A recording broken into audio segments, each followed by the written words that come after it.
a Chill Books original. Symposium by Plato.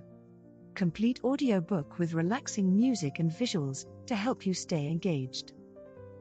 Translated by Benjamin Jowett. Persons of the dialogue, Arpelodorus, who repeats to his companion the dialogue which he had heard from Aristodemus, and had already once narrated to Glaucon. Phaedrus, Pausanias, Eryximachus, Aristophanes, Agathon, Socrates, Alcibiades, a troop of revellers. Scene: the house of Agathon. Concerning the things about which you asked to be informed, I believe that I am not ill prepared with an answer, for the day before yesterday I was coming from my own home at Phalerum to the city, and one of my acquaintance, who had caught a sight of me from behind, calling out playfully in the distance, said, Arpelodorus, O thou Phalerian, probably a play of words on Greek, bald-headed, man, halt. So I did as I was bid, and then he said, I was looking for you, Arpelodorus, only just now, that I might ask you about the speeches in praise of love, which were delivered by Socrates, Alcibiades, and others, at Agathon's supper. Phoenix, the son of Philip, told another person who told me of them. His narrative was very indistinct, but he said that you knew, and I wish that you would give me an account of them. Who, if not you, should be the reporter of the words of your friend? And first tell me, he said, were you present at this meeting? Your informant, Glaucon, I said, must have been very indistinct indeed, if you imagined that the occasion was recent, or that I could have been of the party. Why, yes, he replied, I thought so.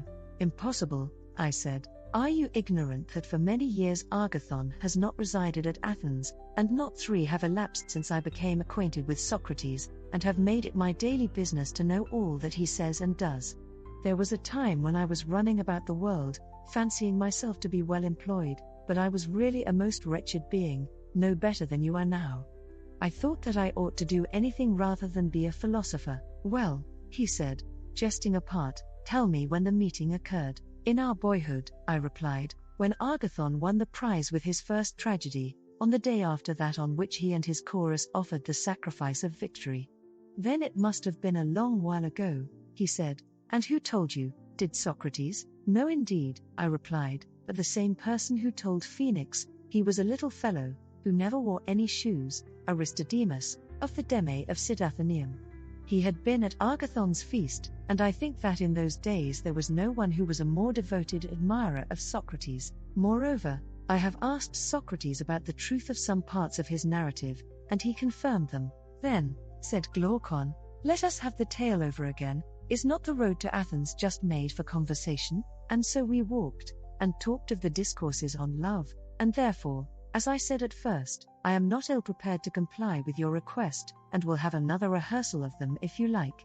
For to speak or to hear others speak of philosophy always gives me the greatest pleasure, to say nothing of the profit, but when I hear another strain, especially that of you rich men and traders, such conversation displeases me, and I pity you who are my companions, because you think that you are doing something when in reality you are doing nothing. And I dare say that you pity me in return, whom you regard as an unhappy creature, and very probably you are right, but I certainly know of you what you only think of me. There is the difference, companion, I see, Arpelodorus, that you are just the same, always speaking evil of yourself, and of others, and I do believe that you pity all mankind, with the exception of Socrates, yourself first of all, true in this to your old name, which, however deserved, I know not how you acquired, of Arpelodorus the madman, for you are always raging against yourself and everybody but Socrates. Arpelodorus, yes, friend, and the reason why I am said to be mad, and out of my wits, is just because I have these notions of myself and you. No other evidence is required. Companion, no more of that, Arpelodorus, but let me renew my request that you would repeat the conversation. Arpelodorus, well, the tale of love was on this wise, but perhaps I had better begin at the beginning, and endeavor to give you the exact words of Aristodemus. He said that he met Socrates fresh from the bath and sandaled, and as the sight of the sandals was unusual, he asked him whither he was going that he had been converted into such a beau. To a banquet at Agathon's, he replied, whose invitation to his sacrifice of victory I refused yesterday, fearing a crowd, but promising that I would come today instead, and so I have put on my finery, because he is such a fine man. What say you to going with me unasked? I will do as you bid me, I replied. Follow then, he said, and let us demolish the proverb, to the feasts of inferior men the good unbidden go, instead of which our proverb will run, to the feasts of the good unbidden go. And this alteration may be supported by the authority of Homer himself, who not only demolishes but literally outrages the proverb. For, after picturing Agamemnon as the most valiant of men, he makes Menelaus, who is but a faint-hearted warrior, come unbidden, Iliad, to the banquet of Agamemnon, who is feasting and offering sacrifices, not the better to the worse, but the worse to the better. I rather fear, Socrates, said Aristodemus, lest this may still be my case, and that, like Menelaus in Homer, I shall be the inferior person, who to the feasts of the wise unbidden goes, but I shall say that I was bidden of you, and then you will have to make an excuse, two going together, he replied, in Homeric fashion, one or other of them may invent an excuse by the way, Iliad. This was the style of their conversation as they went along. Socrates dropped behind in a fit of abstraction, and desired Aristodemus, who was waiting, to go on before him. When he reached the house of Agathon he found the doors wide open, and a comical thing happened. A servant coming out met him, and led him at once into the banqueting hall in which the guests were reclining, for the banquet was about to begin. Welcome, Aristodemus, said Agathon, as soon as he appeared. You are just in time to sup with us. If you come on any other matter put it off, and make one of us, as I was looking for you yesterday and meant to have asked you, if I could have found you. But what have you done with Socrates? I turned round, but Socrates was nowhere to be seen, and I had to explain that he had been with me a moment before, and that I came by his invitation to the supper. You were quite right in coming, said Agathon, but where is he himself? He was behind me just now, as I entered, he said, and I cannot think what has become of him. Go and look for him, boy, said Agathon, and bring him in, and do you, Aristodemus, meanwhile take the place by Eryximachus. The servant then assisted him to wash, and he lay down, and presently another servant came in and reported that our friend Socrates had retired into the portico of the neighboring house. There he is fixed, said he, and when I call to him he will not stir. How strange, said Agathon. Then you must call him again, and keep calling him. Let him alone, said my informant. He has a way of stopping anywhere and losing himself without any reason. I believe that he will soon appear. Do not therefore disturb him. Well, if you think so, I will leave him, said Agathon, and then, turning to the servants, he added, let us have supper without waiting for him. Serve up whatever you please, for there is no one to give you orders. Hitherto I have never left you to yourselves, but on this occasion imagine that you are our hosts, and that I and the company are your guests. Treat us well, and then we shall commend you. After this, supper was served, but still no Socrates, and during the meal Agathon several times expressed a wish to send for him, but Aristodemus objected, and at last when the feast was about half over, for the fit, as usual, was not of long duration, Socrates entered. Agathon, who was reclining alone at the end of the table, begged that he would take the place next to him, that I may touch you, he said, and have the benefit of that wise thought which came into your mind in the portico, and is now in your possession, for I am certain that you would not have come away until you had found what you sought. How I wish, said Socrates, taking his place as he was desired, that wisdom could be infused by touch, out of the fuller into the emptier man, as water runs through wool out of a fuller cup into an emptier one. If that were so, how greatly should I value the privilege of reclining at your side. For you would have filled me full with a stream of wisdom plenteous and fair, whereas my own is of a very mean and questionable sort, no better than a dream. But yours is bright and full of promise, and was manifested forth in all the splendor of youth the day before yesterday, in the presence of more than 30,000 Hellenes.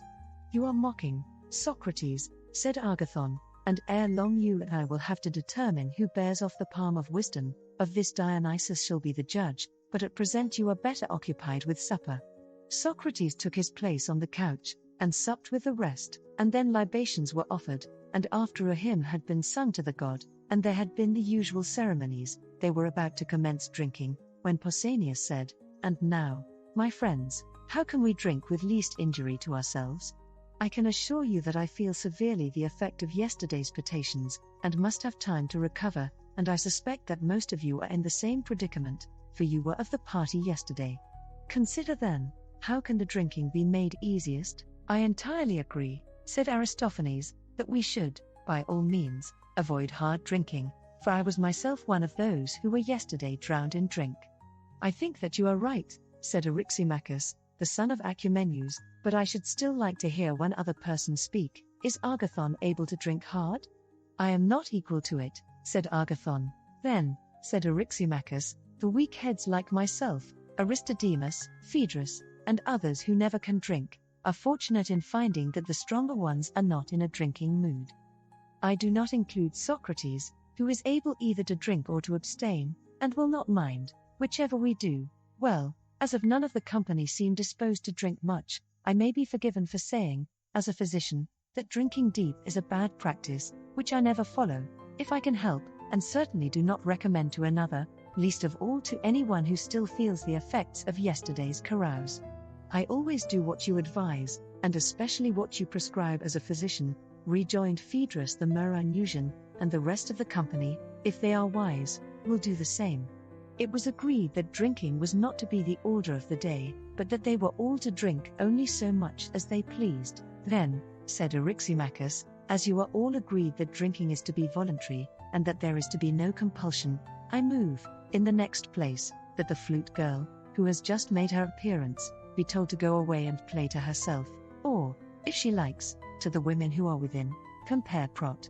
Today let us have conversation instead, and, if you will allow me, I will tell you what sort of conversation. This proposal having been accepted, Eryximachus proceeded as follows. I will begin, he said, after the manner of Melanippe in Euripides, not mine the word, which I am about to speak, but that of Phaedrus, for often he says to me in an indignant tone, what a strange thing it is, Eryximachus, that, whereas other gods have poems and hymns made in their honor, the great and glorious god, love, has no encomiast among all the poets who are so many. There are the worthy sophists too, the excellent Prodicus for example, who have descanted in prose on the virtues of Heracles and other heroes, and, what is still more extraordinary, I have met with a philosophical work in which the utility of salt has been made the theme of an eloquent discourse, and many other like things have had a like honor bestowed upon them. And only to think that there should have been an eager interest created about them, and yet that to this day no one has ever dared worthily to hymn love's praises. So entirely has this great deity been neglected. Now in this Phaedrus seems to me to be quite right, and therefore I want to offer him a contribution. Also I think that at the present moment we who are here assembled cannot do better than honor the god love. If you agree with me, there will be no lack of conversation, for I mean to propose that each of us in turn, going from left to right, shall make a speech in honor of love. Let him give us the best which he can, and Phaedrus, because he is sitting first on the left hand, and because he is the father of the thought, shall begin. No one will vote against you, Eryximachus, said Socrates. How can I oppose your motion, who profess to understand nothing but matters of love? Nor, I presume, will Agathon and Pausanias, and there can be no doubt of Aristophanes, whose whole concern is with Dionysus and Aphrodite, nor will any one disagree of those whom I see around me. The proposal, as I am aware, may seem rather hard upon us whose place is last, but we shall be contented if we hear some good speeches first. Let Phaedrus begin the praise of love, and good luck to him. All the company expressed their assent, and desired him to do as Socrates bade him. Aristodemus did not recollect all that was said, nor do I recollect all that he related to me, but I will tell you what I thought most worthy of remembrance, and what the chief speakers said. Phaedrus began by affirming that love is a mighty god, and wonderful among gods and men, but especially wonderful in his birth, for he is the eldest of the gods, which is an honor to him, and a proof of his claim to this honor is, that of his parents there is no memorial, neither poet nor prose writer has ever affirmed that he had any. As Hesiod says, first chaos came, and then broad-bosomed earth, the everlasting seat of all that is, and love. In other words, after chaos, the earth and love, these two, came into being. Also Parmenides sings of generation. First in the train of gods, he fashioned love, and Acusilos agrees with Hesiod. Thus numerous are the witnesses who acknowledge love to be the eldest of the gods, And not only is he the eldest, he is also the source of the greatest benefits to us. For I know not any greater blessing to a young man who is beginning life than a virtuous lover, or to the lover than a beloved youth. For the principle which ought to be the guide of men who would nobly live, that principle, I say, neither kindred, nor honor, nor wealth, nor any other motive is able to implant so well as love. Of what am I speaking? Of the sense of honor and dishonor, without which neither states nor individuals ever do any good or great work. And I say that a lover who is detected in doing any dishonorable act, or submitting through cowardice when any dishonor is done to him by another, will be more pained at being detected by his beloved than at being seen by his father, or by his companions, or by anyone else. The beloved, too, when he is found in any disgraceful situation, has the same feeling about his lover, and if there were only some way of contriving that a state or an army should be made up of lovers and their loves, compare Rep., they would be the very best governors of their own city, abstaining from all dishonor, and emulating one another in honor, and when fighting at each other's side, although a mere handful, they would overcome the world. For what lover would not choose rather to be seen by all mankind than by his beloved, either when abandoning his post or throwing away his arms? He would be ready to die 1,000 deaths rather than endure this. Or who would desert his beloved or fail him in the hour of danger? The veriest coward would become an inspired hero, equal to the bravest. At such a time, love would inspire him, that courage which, as Homer says, the god breathes into the souls of some heroes, love of his own nature infuses into the lover. Love will make men dare to die for their beloved, love alone, and women as well as men. Of this, Alcestis, the daughter of Peleus, is a monument to all Hellas, for she was willing to lay down her life on behalf of her husband, when no one else would, although he had a father and mother, but the tenderness of her love so far exceeded theirs, that she made them seem to be strangers in blood to their own son, and in name only related to him, and so noble did this action of hers appear to the gods, as well as to men, that among the many who have done virtuously she is one of the very few to whom, in admiration of her noble action, they have granted the privilege of returning alive to earth. Such exceeding honor is paid by the gods to the devotion and virtue of love. But Orpheus, the son of Oeagrus, the harper, they sent empty away, and presented to him an apparition only of her whom he sought, but herself they would not give up, because he showed no spirit. He was only a harp player, and did not dare like Alcestis to die for love, but was contriving how he might enter Hades alive. Moreover, they afterwards caused him to suffer death at the hands of women, as the punishment of his cowardliness. Very different was the reward of the true love of Achilles towards his lover Patroclus, his lover and not his love. The notion that Patroclus was the beloved one is a foolish error into which Aeschylus has fallen, for Achilles was surely the fairer of the two, fairer also than all the other heroes, and, as Homer informs us, he was still beardless, and younger far. And greatly as the gods honor the virtue of love, still the return of love on the part of the beloved to the lover is more admired and valued and rewarded by them, for the lover is more divine, because he is inspired by God. Now Achilles was quite aware, for he had been told by his mother, that he might avoid death and return home, and live to a good old age, if he abstained from slaying Hector. Nevertheless he gave his life to revenge his friend, and dared to die, not only in his defense, but after he was dead. Wherefore the gods honored him even above Alcestis, and sent him to the islands of the blessed. These are my reasons for affirming that love is the eldest and noblest and mightiest of the gods, and the chiefest author and giver of virtue in life, and of happiness after death. This, or something like this, was the speech of Phaedrus, and some other speeches followed which Aristodemus did not remember. The next which he repeated was that of Pausanias. Phaedrus, he said, the argument has not been set before us, I think, quite in the right form. We should not be called upon to praise love in such an indiscriminate manner. If there were only one love, then what you said would be well enough, but since there are more loves than one, should have begun by determining which of them was to be the theme of our praises. I will amend this defect, and first of all I will tell you which love is deserving of praise, and then try to hymn the praiseworthy one in a manner worthy of him. For we all know that love is inseparable from Aphrodite, and if there were only one Aphrodite there would be only one love, but as there are two goddesses there must be two loves. And am I not right in asserting that there are two goddesses? The elder one, having no mother, who is called the heavenly Aphrodite. She is the daughter of Uranus, the younger, who is the daughter of Zeus and Dione. Her we call common, and the love who is her fellow worker is rightly named common, as the other love is called heavenly. All the gods ought to have praise given to them, but not without distinction of their natures, and therefore I must try to distinguish the characters of the two loves. Now actions vary according to the manner of their performance. Take, for example, that which we are now doing, drinking, singing and talking. These actions are not in themselves either good or evil, but they turn out in this or that way according to the mode of performing them, and when well done they are good, and when wrongly done they are evil, and in like manner not every love, but only that which has a noble purpose, is noble and worthy of praise. The love who is the offspring of the common Aphrodite is essentially common, and has no discrimination, being such as the meaner sort of men feel, and is apt to be of women as well as of youths, and is of the body rather than of the soul. The most foolish beings are the objects of this love which desires only to gain an end, but never thinks of accomplishing the end nobly, and therefore does good and evil quite indiscriminately. The goddess who is his mother is far younger than the other, and she was born of the union of the male and female, and partakes of both. But the offspring of the heavenly Aphrodite is derived from a mother in whose birth the female has no part, she is from the male only. This is that love which is of youths, and the goddess being older, there is nothing of wantonness in her.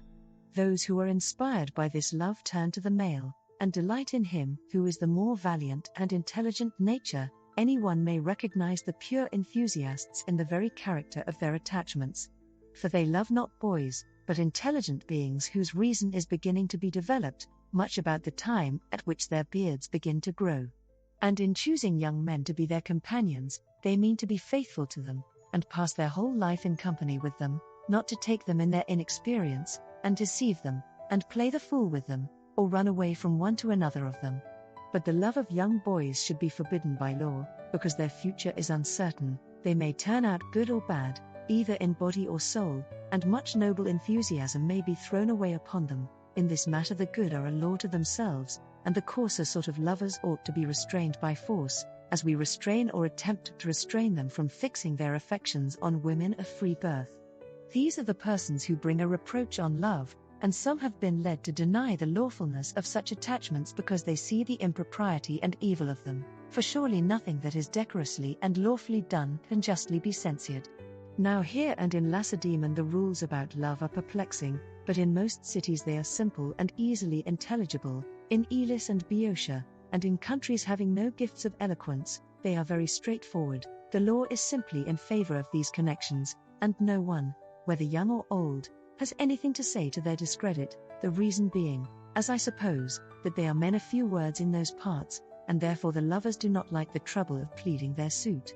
In Ionia and other places, and generally in countries which are subject to the barbarians, the custom is held to be dishonorable. Loves of youths share the evil repute in which philosophy and gymnastics are held, because they are inimical to tyranny, for the interests of rulers require that their subjects should be poor in spirit, compare Arist. Politics, and that there should be no strong bond of friendship or society among them, which love, above all other motives, is likely to inspire, as our Athenian tyrants learned by experience, for the love of Aristogeiton and the constancy of Harmodius had a strength which undid their power. And, therefore, the ill repute into which these attachments have fallen is to be ascribed to the evil condition of those who make them to be ill reputed, that is to say, to the self-seeking of the governors and the cowardice of the governed. On the other hand, the indiscriminate honor which is given to them in some countries is attributable to the laziness of those who hold this opinion of them. In our own country a far better principle prevails, but, as I was saying, the explanation of it is rather perplexing. For, observe that open loves are held to be more honorable than secret ones, and that the love of the noblest and highest, even if their persons are less beautiful than others, is especially honorable. Consider, too, how great is the encouragement which all the world gives to the lover. Neither is he supposed to be doing anything dishonorable, but if he succeeds he is praised, and if he fail he is blamed.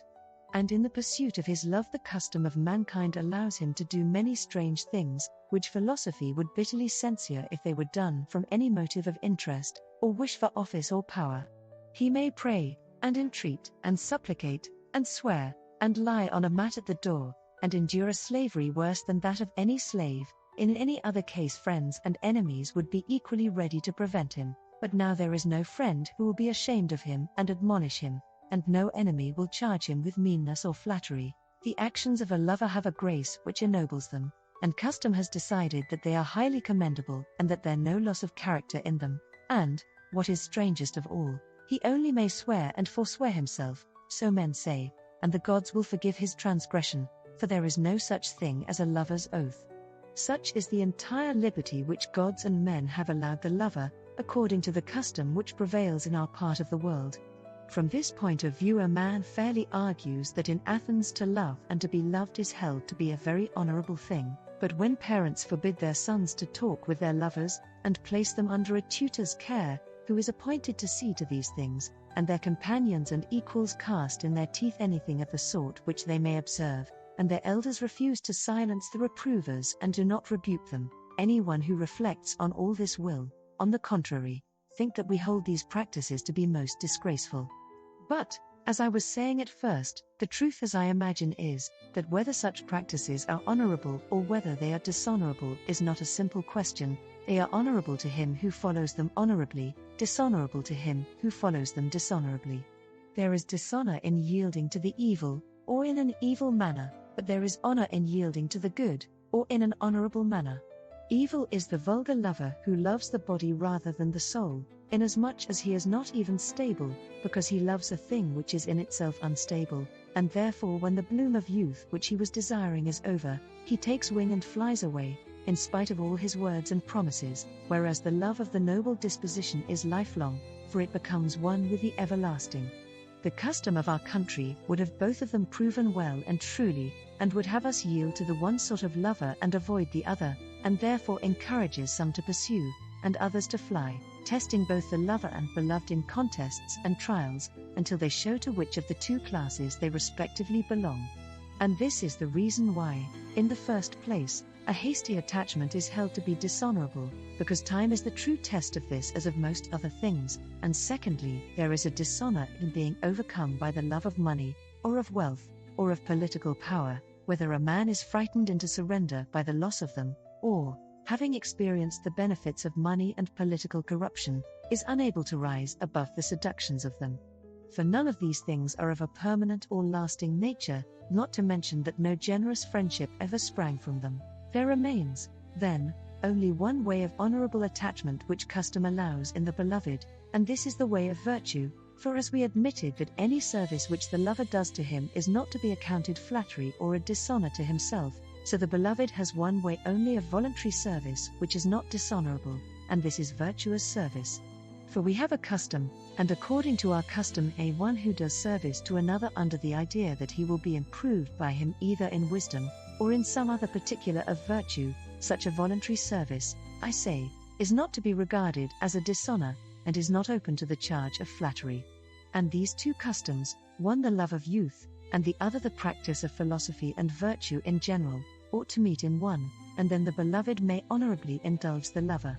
For when the lover and beloved come together, having each of them a law, and the lover thinks that he is right in doing any service which he can to his gracious loving one, and the other that he is right in showing any kindness which he can to him who is making him wise and good, the one capable of communicating wisdom and virtue, the other seeking to acquire them with a view to education and wisdom, when the two laws of love are fulfilled and meet in one, then, and then only, may the beloved yield with honor to the lover. Nor when love is of this disinterested sort is there any disgrace in being deceived, but in every other case there is equal disgrace in being or not being deceived. For he who is gracious to his lover under the impression that he is rich, and is disappointed of his gains because he turns out to be poor, is disgraced all the same, for he has done his best to show that he would give himself up to anyone's uses base for the sake of money, but this is not honorable. And on the same principle he who gives himself to a lover because he is a good man, and in the hope that he will be improved by his company, shows himself to be virtuous, even though the object of his affection turn out to be a villain, and to have no virtue, and if he is deceived he has committed a noble error. For he has proved that for his part he will do anything for anybody with a view to virtue and improvement, than which there can be nothing nobler. Thus noble in every case is the acceptance of another for the sake of virtue. This is that love which is the love of the heavenly goddess, and is heavenly, and of great price to individuals and cities, making the lover and the beloved alike eager in the work of their own improvement. But all other loves are the offspring of the other, who is the common goddess. To you, Phaedrus, I offer this my contribution in praise of love, which is as good as I could make extempore. Pausanias came to a pause. This is the balanced way in which I have been taught by the wise to speak, and Aristodemus said that the turn of Aristophanes was next, but either he had eaten too much, or from some other cause he had the hiccup, and was obliged to change turns with Eryximachus the physician, who was reclining on the couch below him. Eryximachus, he said, you ought either to stop my hiccup, or to speak in my turn until I have left off. I will do both, said Eryximachus. I will speak in your turn, and do you speak in mine, and while I am speaking let me recommend you to hold your breath, and if after you have done so for some time the hiccup is no better, then gargle with a little water, and if it still continues, tickle your nose with something and sneeze, and if you sneeze once or twice, even the most violent hiccup is sure to go. I will do as you prescribe, said Aristophanes, and now get on. Eryximachus spoke as follows: seeing that Pausanias made a fair beginning, and but a lame ending, I must endeavor to supply his deficiency. I think that he has rightly distinguished two kinds of love, but my art further informs me that the double love is not merely an affection of the soul of man towards the fair, or towards anything, but is to be found in the bodies of all animals and in productions of the earth, and I may say in all that is. Such is the conclusion which I seem to have gathered from my own art of medicine, whence I learn how great and wonderful and universal is the deity of love, whose empire extends over all things, divine as well as human.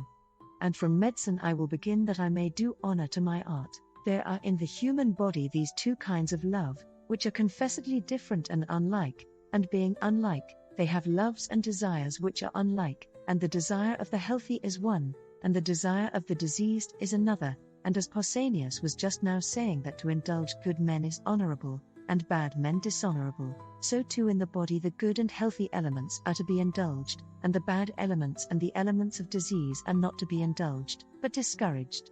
And this is what the physician has to do, and in this the art of medicine consists, for medicine may be regarded generally as the knowledge of the loves and desires of the body, and how to satisfy them or not, and the best physician is he who is able to separate fair love from foul, or to convert one into the other, and he who knows how to eradicate and how to implant love, whichever is required, and can reconcile the most hostile elements in the constitution and make them loving friends, is a skillful practitioner. Now the most hostile are the most opposite, such as hot and cold, bitter and sweet, moist and dry, and the like. And my ancestor, Asclepios, knowing how to implant friendship and accord in these elements, was the creator of our art, as our friends the poets here tell us, and I believe them, and not only medicine in every branch but the arts of gymnastic and husbandry are under his dominion. Anyone who pays the least attention to the subject will also perceive that in music there is the same reconciliation of opposites, and I suppose that this must have been the meaning of Heraclitus, although his words are not accurate, for he says that the one is united by disunion, like the harmony of the bow and the lyre. Now there is an absurdity saying that harmony is discord or is composed of elements which are still in a state of discord, but what he probably meant was that harmony is composed of differing notes of higher or lower pitch which disagreed once, but are now reconciled by the art of music, for if the higher and lower notes still disagreed, there could be no harmony, clearly not. For harmony is a symphony, and symphony is an agreement, but an agreement of disagreements. While they disagree there cannot be, you cannot harmonize that which disagrees. In like manner rhythm is compounded of elements short and long, once differing and now in accord, which accordance, as in the former instance, medicine, so in all these other cases, music implants, making love and unison to grow up among them, and thus music, too, is concerned with the principles of love in their application to harmony and rhythm. Again, in the essential nature of harmony and rhythm there is no difficulty in discerning love which has not yet become double, but when you want to use them in actual life, either in the composition of songs or in the correct performance of airs or meters composed already, which latter is called education, then the difficulty begins, and the good artist is needed.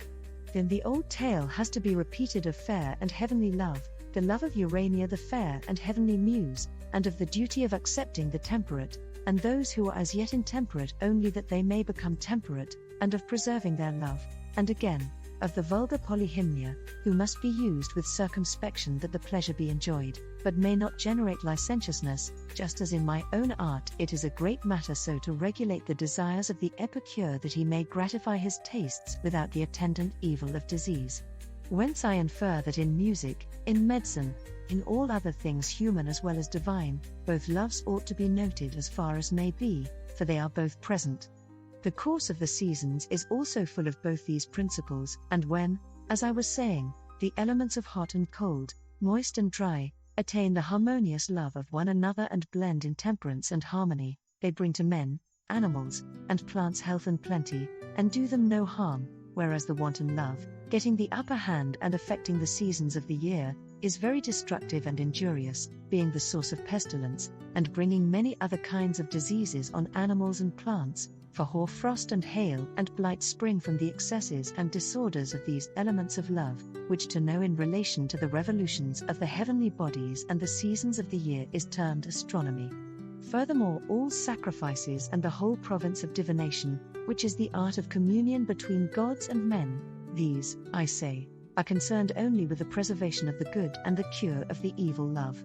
For all manner of impiety is likely to ensue if, instead of accepting and honoring and reverencing the harmonious love in all his actions, a man honors the other love, whether in his feelings towards gods or parents, towards the living or the dead. Wherefore the business of divination is to see to these loves and to heal them, and divination is the peacemaker of gods and men, working by a knowledge of the religious or irreligious tendencies which exist in human loves. Such is the great and mighty, or rather omnipotent force of love in general, and the love, more especially, which is concerned with the good, and which is perfected in company with temperance and justice, whether among gods or men, has the greatest power, and is the source of all our happiness and harmony, and makes us friends with the gods who are above us, and with one another. I dare say that I too have omitted several things which might be said in praise of love, but this was not intentional, and you, Aristophanes, may now supply the omission or take some other line of commendation, for I perceive that you are rid of the hiccup. Yes, said Aristophanes, who followed, the hiccup is gone, not, however, until I applied the sneezing, and I wonder whether the harmony of the body has a love of such noises and ticklings, for I no sooner applied the sneezing than I was cured. Eryximachus said, Beware, friend Aristophanes, although you are going to speak, you are making fun of me, and I shall have to watch and see whether I cannot have a laugh at your expense, when you might speak in peace. You are right, said Aristophanes, laughing. I will unsay my words, but do you please not to watch me, as I fear that in the speech which I am about to make, instead of others laughing with me, which is to the manner born of our muse and would be all the better, I shall only be laughed at by them. Do you expect to shoot your bolt and escape, Aristophanes? Well, perhaps if you are very careful and bear in mind that you will be called to account, I may be induced to let you off. Aristophanes professed to open another vein of discourse. He had a mind to praise love in another way, unlike that either of Pausanias or Eryximachus. Mankind, he said, judging by their neglect of him, have never, as I think, at all understood the power of love. For if they had understood him, they would surely have built noble temples and altars, and offered solemn sacrifices in his honor. But this is not done, and most certainly ought to be done, since of all the gods he is the best friend of men, the helper and the healer of the ills which are the great impediment to the happiness of the race. I will try to describe his power to you, and you shall teach the rest of the world what I am teaching you. In the first place, let me treat of the nature of man and what has happened to it, for the original human nature was not like the present, but different. The sexes were not two as they are now, but originally three in number. There was man, woman, and the union of the two, having a name corresponding to this double nature, which had once a real existence, but is now lost, and the word androgynous is only preserved as a term of reproach. In the second place, the primeval man was round, his back and sides forming a circle, and he had 4 hands and 4 feet, one head with 2 faces, looking opposite ways, set on a round neck and precisely alike, also 4 ears, 2 privy members, and the remainder to correspond. He could walk upright as men now do, backwards or forwards as he pleased, and he could also roll over and over at a great pace, turning on his 4 hands and 4 feet, 8 in all, like tumblers going over and over with their legs in the air. This was when he wanted to run fast. Now the sexes were 3, and such as I have described them, because the sun, moon, and earth are 3, and the man was originally the child of the sun, the woman of the earth, and the man-woman of the moon, which is made up of sun and earth, and they were all round and moved round and round like their parents. Terrible was their might and strength, and the thoughts of their hearts were great, and they made an attack upon the gods. Of them is told the tale of Otis and Ephialtes who, as Homer says, dared to scale heaven, and would have laid hands upon the gods. Doubt reigned in the celestial councils. Should they kill them and annihilate the race with thunderbolts, as they had done the giants, then there would be an end of the sacrifices and worship which men offered to them. But, on the other hand, the gods could not suffer their insolence to be unrestrained.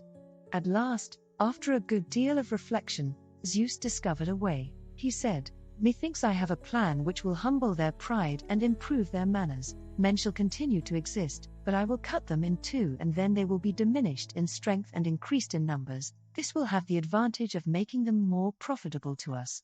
They shall walk upright on 2 legs, and if they continue insolent and will not be quiet, I will split them again, and they shall hop about on a single leg."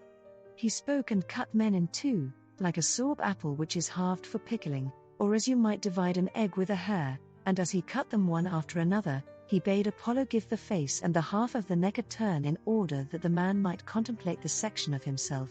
He would thus learn a lesson of humility. Apollo was also bidden to heal their wounds and compose their forms. So he gave a turn to the face and pulled the skin from the sides all over that which in our language is called the belly, like the purses which draw in, and he made one mouth at the center, which he fastened in a knot, the same which is called the navel. He also molded the breast and took out most of the wrinkles, much as a shoemaker might smooth leather upon a last. He left a few, however, in the region of the belly and navel, as a memorial of the primeval state. After the division, the 2 parts of man, each desiring his other half, came together, and throwing their arms about one another, entwined in mutual embraces, longing to grow into one. They were on the point of dying from hunger and self-neglect, because they did not like to do anything apart, and when one of the halves died and the other survived, the survivor sought another mate, man or woman as we call them, being the sections of entire men or women, and clung to that. They were being destroyed, when Zeus in pity of them invented a new plan. He turned the parts of generation round to the front, for this had not been always their position, and they sowed the seed no longer as hitherto like grasshoppers in the ground, but in one another, and after the transposition the male generated in the female, in order that by the mutual embraces of man and woman they might breed, and the race might continue, or if man came to man they might be satisfied, and rest, and go their ways to the business of life. So ancient is the desire of one another which is implanted in us, reuniting our original nature, making one of 2, and healing the state of man. Each of us when separated, having one side only, like a flat fish, is but the indenture of a man, and he is always looking for his other half. Men who are a section of that double nature, which was once called androgynous, are lovers of women. Adulterers are generally of this breed, and also adulterous women who lust after men. The women who are a section of the woman do not care for men, but have female attachments. The female companions are of this sort. But they who are a section of the male follow the male, and while they are young, being slices of the original man, they hang about men and embrace them, and they are themselves the best of boys and youths, because they have the most manly nature. Some indeed assert that they are shameless, but this is not true, for they do not act thus from any want of shame, but because they are valiant and manly, and have a manly countenance, and they embrace that which is like them. And these when they grow up become our statesmen, and these only, which is a great proof of the truth of what I am saying. When they reach manhood they are lovers of youth, and are not naturally inclined to marry or beget children. If at all, they do so only in obedience to the law, but they are satisfied if they may be allowed to live with one another unwedded, and such a nature is prone to love and ready to return love, always embracing that which is akin to him. And when one of them meets with his other half, the actual half of himself, whether he be a lover of youth or a lover of another sort, the pair are lost in an amazement of love and friendship and intimacy, and one will not be out of the other's sight, as I may say, even for a moment. These are the people who pass their whole lives together, yet they could not explain what they desire of one another. For the intense yearning which each of them has towards the other does not appear to be the desire of lovers' intercourse, but of something else which the soul of either evidently desires and cannot tell, and of which she has only a dark and doubtful presentiment. Suppose Hephaestus, with his instruments, to come to the pair who are lying side by side, and to say to them, "What do you people want of one another?" They would be unable to explain. And suppose further, that when he saw their perplexity he said, "Do you desire to be wholly one, always day and night to be in one another's company? For if this is what you desire, I am ready to melt you into one and let you grow together, so that being two you shall become one, and while you live a common life as if you were a single man, and after your death in the world below still be one departed soul instead of two. I ask whether this is what you lovingly desire, and whether you are satisfied to attain this question mark. There is not a man of them, who when he heard the proposal would deny or would not acknowledge that this meeting and melting into one another, this becoming one instead of two, was the very expression of his ancient need. Compare Arist. Whole. And the reason is that human nature was originally one and we were a whole, and the desire and pursuit of the whole is called love. There was a time, I say, when we were one, but now because of the wickedness of mankind God has dispersed us, as the Arcadians were dispersed into villages by the Lacedaemonians. Compare Arist. Whole. And if we are not obedient to the gods, there is a danger that we shall be split up again and go about in basso relievo, like the profile figures having only half a nose which are sculptured on monuments, and that we shall be like tallies. Wherefore let us exhort all men to piety, that we may avoid evil, and obtain the good, of which love is to us the Lord and Minister, and let no one oppose him, he is the enemy of the gods who opposes him. For if we are friends of the God and at peace with him we shall find our own true loves, which rarely happens in this world at present. I am serious, and therefore I must beg Eryximachus not to make fun or to find any allusion in what I am saying to Pausanias and Agathon, who, as I suspect, are both of the manly nature, and belong to the class which I have been describing. But my words have a wider application, they include men and women everywhere, and I believe that if our loves were perfectly accomplished, and each one returning to his primeval nature had his original true love, then our race would be happy. And if this would be best of all, the best in the next degree and under present circumstances must be the nearest approach to such an union, and that will be the attainment of a congenial love. Wherefore, if we would praise him who has given to us the benefit, we must praise the God-love, who is our greatest benefactor, both leading us in this life back to our own nature, and giving us high hopes for the future, for he promises that if we are pious, he will restore us to our original state, and heal us and make us happy and blessed. This, Eryximachus, is my discourse of love, which, although different to yours, I must beg you to leave unassailed by the shafts of your ridicule, in order that each may have his turn, each, or rather either, for Agathon and Socrates are the only ones left. Indeed, I am not going to attack you, said Eryximachus, for I thought your speech charming, and did I not know that Agathon and Socrates are masters in the art of love, I should be really afraid that they would have nothing to say, after the world of things which have been said already. But, for all that, I am not without hopes. Socrates said, you played your part well, Eryximachus, but if you were as I am now, or rather as I shall be when Agathon has spoken, you would, indeed, be in a great strait. You want to cast a spell over me, Socrates, said Agathon, in the hope that I may be disconcerted at the expectation raised among the audience that I shall speak well. I should be strangely forgetful, Agathon replied Socrates, of the courage and magnanimity which you showed when your own compositions were about to be exhibited, and you came upon the stage with the actors and faced the vast theatre altogether undismayed, if I thought that your nerves could be fluttered at a small party of friends. Do you think, Socrates, said Agathon, that my head is so full of the theatre as not to know how much more formidable to a man of sense a few good judges are than many fools? Nay, replied Socrates, I should be very wrong in attributing to you, Agathon, that or any other want of refinement, and I am quite aware that if you happened to meet with any whom you thought wise, you would care for their opinion much more than for that of the many. But then we, having been a part of the foolish many in the theatre, cannot be regarded as the select wise, though I know that if you chance to be in the presence, not of one of ourselves, but of some really wise man, you would be ashamed of disgracing yourself before him, would you not? Yes, said Agathon, But before the many you would not be ashamed, if you thought that you were doing something disgraceful in their presence? Here Phaedrus interrupted them, saying, Not answer him, my dear Agathon, for if he can only get a partner with whom he can talk, especially a good-looking one, he will no longer care about the completion of our plan. Now I love to hear him talk, but just at present I must not forget the encomium on love which I ought to receive from him and from every one. When you and he have paid your tribute to the god, then you may talk. Very good, Phaedrus, said Agathon, I see no reason why I should not proceed with my speech, as I shall have many other opportunities of conversing with Socrates. Let me say first how I ought to speak, and then speak. The previous speakers, instead of praising the god love, or unfolding his nature, appear to have congratulated mankind on the benefits which he confers upon them.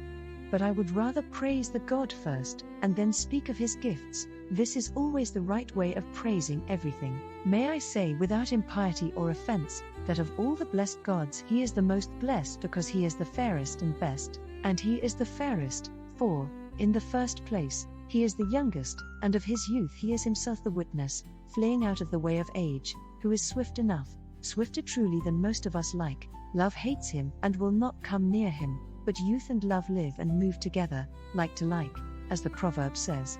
Many things were said by Phaedrus about love in which I agree with him, but I cannot agree that he is older than Iapetus and Kronos. Not so, I maintain him to be the youngest of the gods, and youthful ever. The ancient doings among the gods of which Hesiod and Parmenides spoke, if the tradition of them be true, were done of necessity and not of love. Had love been in those days, there would have been no chaining or mutilation of the gods, or other violence, but peace and sweetness, as there is now in heaven, since the rule of love began. Love is young and also tender. He ought to have a poet like Homer to describe his tenderness, as Homer says of Ate, that she is a goddess and tender.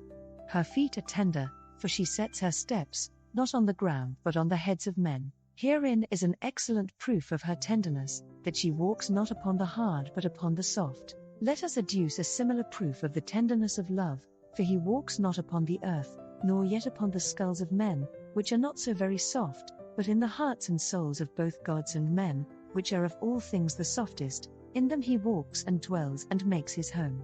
Not in every soul without exception, for where there is hardness he departs, where there is softness there he dwells, and nestling always with his feet and in all manner of ways in the softest of soft places, how can he be other than the softest of all things? Of a truth he is the tenderest as well as the youngest, and also he is of flexile form, for if he were hard and without flexure he could not enfold all things, or wind his way into and out of every soul of man undiscovered. And a proof of his flexibility and symmetry of form is his grace, which is universally admitted to be in an especial manner the attribute of love. Ungrace and love are always at war with one another. The fairness of his complexion is revealed by his habitation among the flowers, for he dwells not amid bloomless or fading beauties, whether of body or soul or aught else, but in the place of flowers and scents, there he sits and abides. Concerning the beauty of the god I have said enough, and yet there remains much more which I might say. Of his virtue I have now to speak.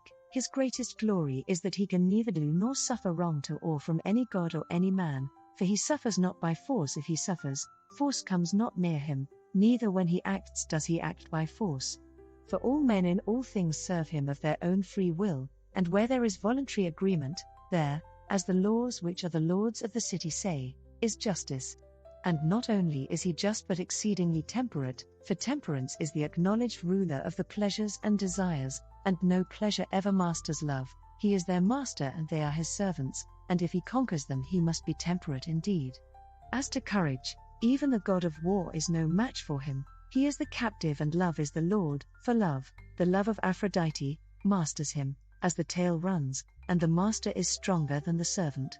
And if he conquers the bravest of all others, he must be himself the bravest. Of his courage and justice and temperance I have spoken, but I have yet to speak of his wisdom, and according to the measure of my ability I must try to do my best. In the first place he is a poet, and here, like Eryximachus, I magnify my art, and he is also the source of poesy in others, which he could not be if he were not himself a poet. And at the touch of him every one becomes a poet, even though he had no music in him before, a fragment of the Sthenoia of Euripides. This also is a proof that love is a good poet and accomplished in all the fine arts, for no one can give to another that which he has not himself, or teach that of which he has no knowledge. Who will deny that the creation of the animals is his doing? Are they not all the works of his wisdom, born and begotten of him? And as to the artists, do we not know that he only of them whom love inspires has the light of fame? He whom love touches not walks in darkness. The arts of medicine and archery and divination were discovered by Apollo, under the guidance of love and desire, so that he too is a disciple of love. Also the melody of the Muses, the metallurgy of Hephaestus, the weaving of Athene, the empire of Zeus over gods and men, are all due to love, who was the inventor of them. And so love set in order the empire of the gods, the love of beauty, as is evident, for with deformity love has no concern. In the days of old, as I began by saying, dreadful deeds were done among the gods, for they were ruled by necessity, but now since the birth of love, and from the love of the beautiful, has sprung every good in heaven and earth. Therefore, Phaedrus, I say of love that he is the fairest and best in himself, and the cause of what is fairest and best in all other things. And there comes into my mind a line of poetry in which he is said to be the god who gives peace on earth and calms the stormy deep, who stills the winds and bids the sufferer sleep. This is he who empties men of disaffection and fills them with affection, who makes them to meet together at banquets such as these, in sacrifices, feasts, dances. He is our Lord, who sends courtesy and sends away discourtesy, who gives kindness ever and never gives unkindness, the friend of the good, the wonder of the wise, the amazement of the gods, desired by those who have no part in him, and precious to those who have the better part in him, parent of delicacy, luxury, desire, fondness, softness, grace, regardful of the good, regardless of the evil, in every word, work, wish, fear, saviour, pilot, comrade, helper, glory of gods and men, leader best and brightest, in whose footsteps let every man follow, sweetly singing in his honour and joining that sweet strain with which love charms the souls of gods and men. Such is the speech, Phaedrus, half playful, yet having a certain measure of seriousness, which, according to my ability, I dedicate to the god. When Agathon had done speaking, Aristodemus said that there was a general cheer. The young man was thought to have spoken in a manner worthy of himself, and of the god. And Socrates, looking at Eryximachus, said, Tell me, son of Achaemenus, was there not reason in my fears? And was I not a true prophet when I said that Agathon would make a wonderful oration, and that I should be in a strait? The part of the prophecy which concerns Agathon, replied Eryximachus, appears to me to be true, but not the other part, that you will be in a strait. Why, my dear friend, said Socrates, must not I or any one be in a strait who has to speak after he has heard such a rich and varied discourse? I am especially struck with the beauty of the concluding words. Who could listen to them without amazement? When I reflected on the immeasurable inferiority of my own powers, I was ready to run away for shame, if there had been a possibility of escape. For I was reminded of Gorgias, and at the end of his speech I fancied that Agathon was shaking at me the Gorginian or Gorgonian head of the great master of rhetoric, which was simply to turn me and my speech into stone, as Homer says, Odyssey, and strike me dumb. And then I perceived how foolish I had been in consenting to take my turn with you in praising love, and saying that I too was a master of the art, when I really had no conception how anything ought to be praised. For in my simplicity I imagined that the topics of praise should be true, and that this being presupposed, out of the true the speaker was to choose the best and set them forth in the best manner. And I felt quite proud, thinking that I knew the nature of true praise, and should speak well, whereas I now see that the intention was to attribute to love every species of greatness and glory, whether really belonging to him or not, without regard to truth or falsehood. That was no matter, for the original proposal seems to have been not that each of you should really praise love, but only that you should appear to praise him. And so you attribute to love every imaginable form of praise which can be gathered anywhere, and you say that he is all this, and the cause of all that, making him appear the fairest and best of all to those who know him not, for you cannot impose upon those who know him. And a noble and solemn hymn of praise have you rehearsed, but as I misunderstood the nature of the praise when I said that I would take my turn, I must beg to be absolved from the promise which I made in ignorance, and which, as Euripides would say, Eurip. Hippolytus, was a promise of the lips and not of the mind. Farewell then to such a strain, for I do not praise in that way, no, indeed, I cannot. But if you like to hear the truth about love, I am ready to speak in my own manner, though I will not make myself ridiculous by entering into any rivalry with you. Say then, Phaedrus, whether you would like to have the truth about love, spoken in any words and in any order which may happen to come into my mind at the time. Will that be agreeable to you? Aristodemus said that Phaedrus and the company bid him speak in any manner which he thought best.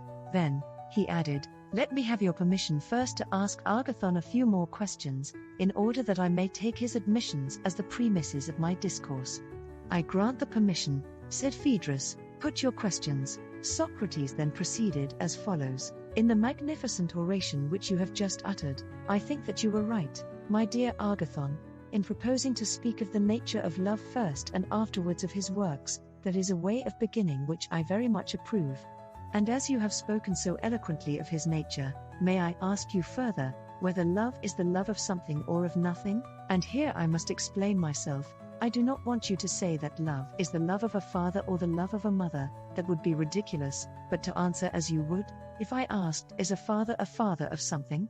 To which you would find no difficulty in replying, of a son or daughter, and the answer would be right. Very true, said Agathon, and you would say the same of a mother, he assented. Yet let me ask you one more question in order to illustrate my meaning. Is not a brother to be regarded essentially as a brother of something? Certainly, he replied. That is, of a brother or sister? Yes, he said. And now, said Socrates, I will ask about love. Is love of something or of nothing? Of something? Surely, he replied. Keep in mind what this is, and tell me what I want to know, whether love desires that of which love is. Yes, surely. And does he possess, or does he not possess, that which he loves and desires? Probably not, I should say. Nay, replied Socrates, I would have you consider whether necessarily is not rather the word. The inference that he who desires something is in want of something, and that he who desires nothing is in want of nothing, is in my judgment, Agathon, absolutely and necessarily true. What do you think? I agree with you, said Agathon. Very good. Would he who is great desire to be great, or he who is strong desire to be strong? That would be inconsistent with our previous admissions. True, for he who is anything cannot want to be that which he is. Very true. And yet, added Socrates, if a man being strong desired to be strong, or being swift desired to be swift, or being healthy desired to be healthy, in that case he might be thought to desire something which he already has or is. I give the example in order that we may avoid misconception. For the possessors of these qualities, Agathon, must be supposed to have their respective advantages at the time, whether they choose or not, and who can desire that which he has? Therefore, when a person says, I am well and wish to be well, or I am rich and wish to be rich, and I desire simply to have what I have, to him we shall reply, you, my friend, having wealth and health and strength, want to have the continuance of them, for at this moment, whether you choose or no, you have them. And when you say, I desire that which I have and nothing else, is not your meaning that you want to have what you now have in the future? He must agree with us, must he not? He must, replied Agathon. Then, said Socrates, he desires that what he has at present may be preserved to him in the future, which is equivalent to saying that he desires something which is non-existent to him, and which as yet he has not got.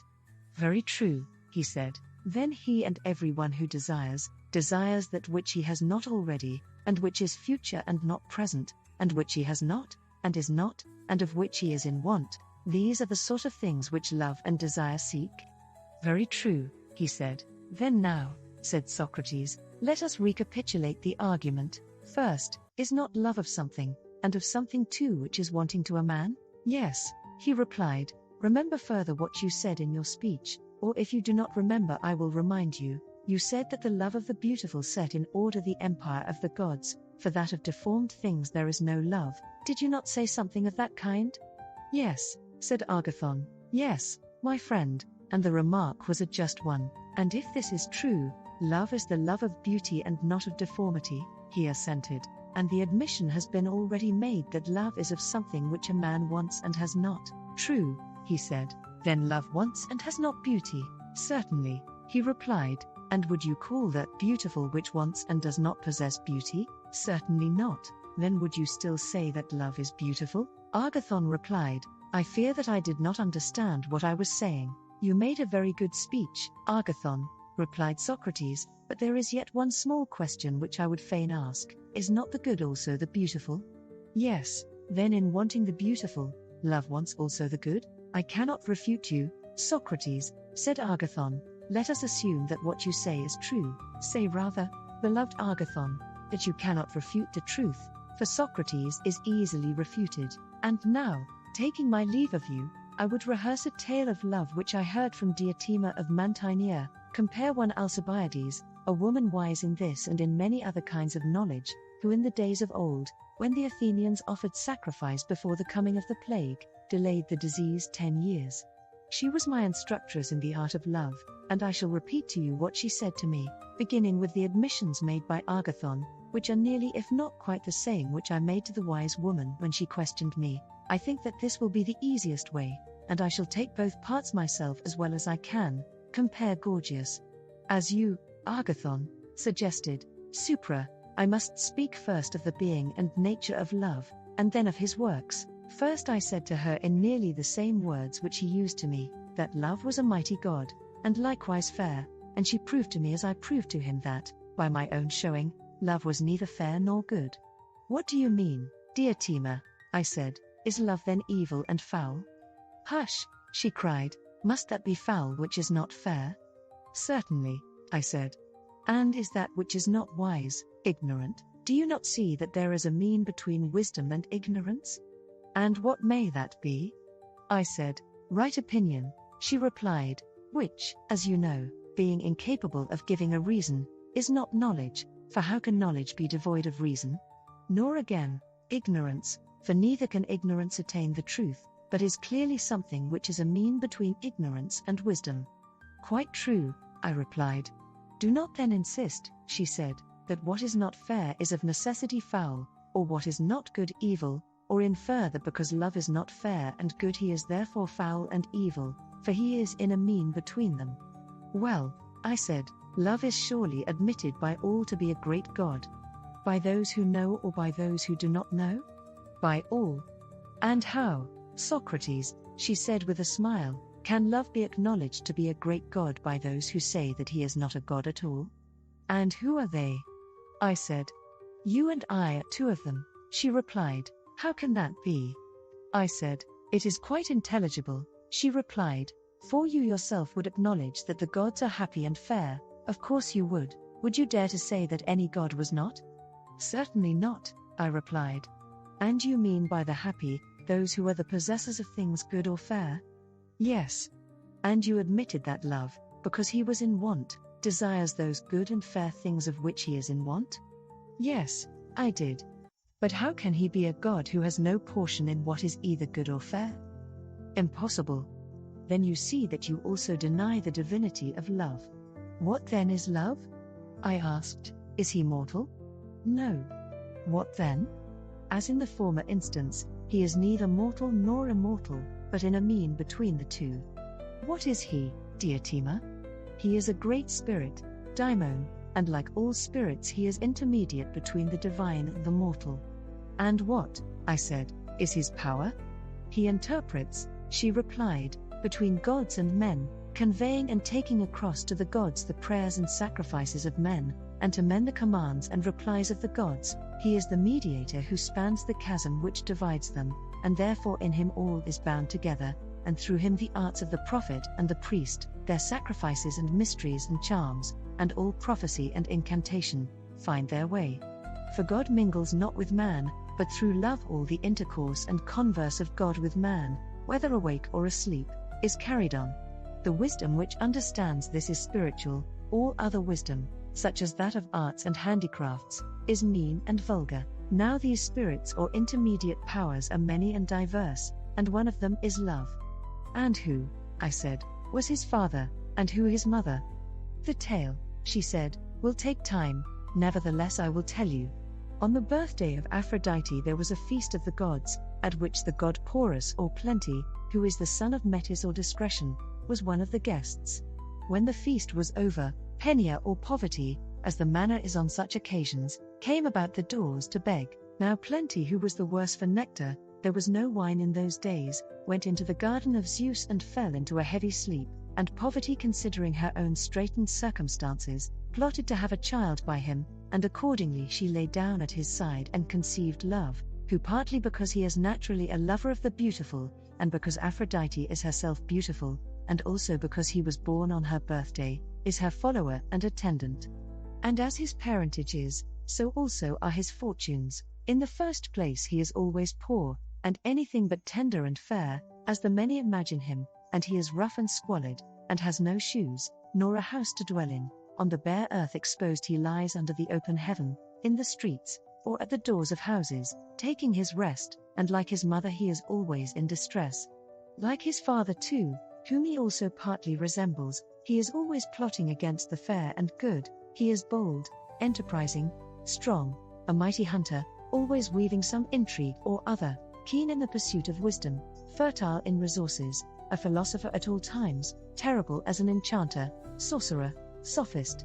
He is by nature neither mortal nor immortal, but alive and flourishing at one moment when he is in plenty, and dead at another moment, and again alive by reason of his father's nature. But that which is always flowing in is always flowing out, and so he is never in want and never in wealth, and, further, he is in a mean between ignorance and knowledge. The truth of the matter is this: no god is a philosopher or seeker after wisdom, for he is wise already, nor does any man who is wise seek after wisdom. Neither do the ignorant seek after wisdom, for herein is the evil of ignorance, that he who is neither good nor wise is nevertheless satisfied with himself, he has no desire for that of which he feels no want. But who then, dear Tima, I said, are the lovers of wisdom, if they are neither the wise nor the foolish? A child may answer that question, she replied, they are those who are in a mean between the two. Love is one of them. For wisdom is a most beautiful thing, and love is of the beautiful, and therefore love is also a philosopher or lover of wisdom, and being a lover of wisdom is in a mean between the wise and the ignorant. And of this too his birth is the cause, for his father is wealthy and wise, and his mother poor and foolish. Such, my dear Socrates, is the nature of the spirit love. The error in your conception of him was very natural, and as I imagine from what you say, has arisen out of a confusion of love and the beloved, which made you think that love was all beautiful. For the beloved is the truly beautiful, and delicate, and perfect, and blessed, but the principle of love is of another nature, and is such as I have described. I said, O thou stranger woman, thou sayest well, but, assuming love to be such as you say, what is the use of him to men? That, Socrates, she replied, I will attempt to unfold. Of his nature and birth I have already spoken, and you acknowledge that love is of the beautiful. But someone will say, of the beautiful in what, Socrates and Diotima? Or rather let me put the question more clearly, and ask, when a man loves the beautiful, what does he desire? I answered her that the beautiful may be his. Still, she said, the answer suggests a further question, what is given by the possession of beauty? To what you have asked, I replied, I have no answer ready. Then, she said, let me put the word good in the place of the beautiful, and repeat the question once more. If he who loves loves the good, what is it then that he loves? The possession of the good, I said. And what does he gain who possesses the good? Happiness, I replied. There is less difficulty in answering that question. Yes, she said, the happy are made happy by the acquisition of good things. Nor is there any need to ask why a man desires happiness, the answer is already final. You are right. I said, and is this wish and this desire common to all, and do all men always desire their own good, or only some men? What say you? All men, I replied, the desire is common to all. Why, then, she rejoined, are not all men, Socrates, said to love, but only some of them? Whereas you say that all men are always loving the same things. I myself wonder, I said, why this is. There is nothing to wonder at, she replied, the reason is that one part of love is separated off and receives the name of the whole, but the other parts have other names. Give an illustration, I said. She answered me as follows, there is poetry, which, as you know, is complex and manifold. All creation or passage of non-being into being is poetry or making, and the processes of all art are creative, and the masters of arts are all poets or makers. Very true. Still, she said, you know that they are not called poets, but have other names. Only that portion of the art which is separated off from the rest, and is concerned with music and meter, is termed poetry, and they who possess poetry in this sense of the word are called poets. Very true, I said. And the same holds of love, for you may say generally that all desire of good and happiness is only the great and subtle power of love, but they who are drawn towards him by any other path, whether the path of money-making or gymnastics or philosophy, are not called lovers. The name of the whole is appropriated to those whose affection takes one form only. They alone have said to love, or to be lovers. I dare say, I replied, that you are right. Yes, she added, and you hear people say that lovers are seeking for their other half, but I say that they are seeking neither for the half of themselves, nor for the whole, unless the half or the whole be also a good. And they will cut off their own hands and feet and cast them away, if they are evil, for they love not what is their own, unless perchance there be someone who calls what belongs to him the good, and what belongs to another the evil. For there is nothing which men love but the good. Is there anything? Certainly, I should say, that there is nothing. Then, she said, the simple truth is, that men love the good. Yes, I said. To which must be added that they love the possession of the good? Yes, that must be added. And not only the possession, but the everlasting possession of the good? That must be added too. Then love, she said, may be described generally as the love of the everlasting possession of the good? That is most true. Then if this be the nature of love, can you tell me further, she said, what is the manner of the pursuit? What are they doing who show all this eagerness and heat which is called love? And what is the object which they have in view? Answer me. Nay, Diotima, I replied, if I had known, I should not have wondered at your wisdom, neither should I have come to learn from you about this very matter. Well, she said, I will teach you. The object which they have in view is birth in beauty, whether of body or soul. I do not understand you, I said. The oracle requires an explanation. I will make my meaning clearer, she replied. I mean to say, that all men are bringing to the birth in their bodies and in their souls. There is a certain age at which human nature is desirous of procreation which must be in beauty and not in deformity, and this procreation is the union of man and woman, and is a divine thing, for conception and generation are an immortal principle in the mortal creature, and in the inharmonious they can never be.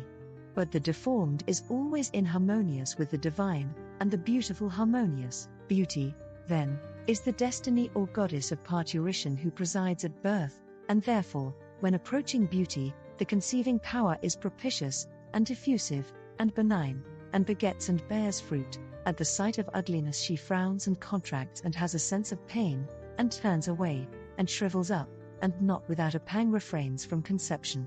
And this is the reason why, when the hour of conception arrives, and the teeming nature is full, there is such a flutter and ecstasy about beauty whose approach is the alleviation of the pain of travail. For love, Socrates, is not, as you imagine, the love of the beautiful only. What then? The love of generation and of birth in beauty. Yes, I said. Yes, indeed, she replied, but why of generation?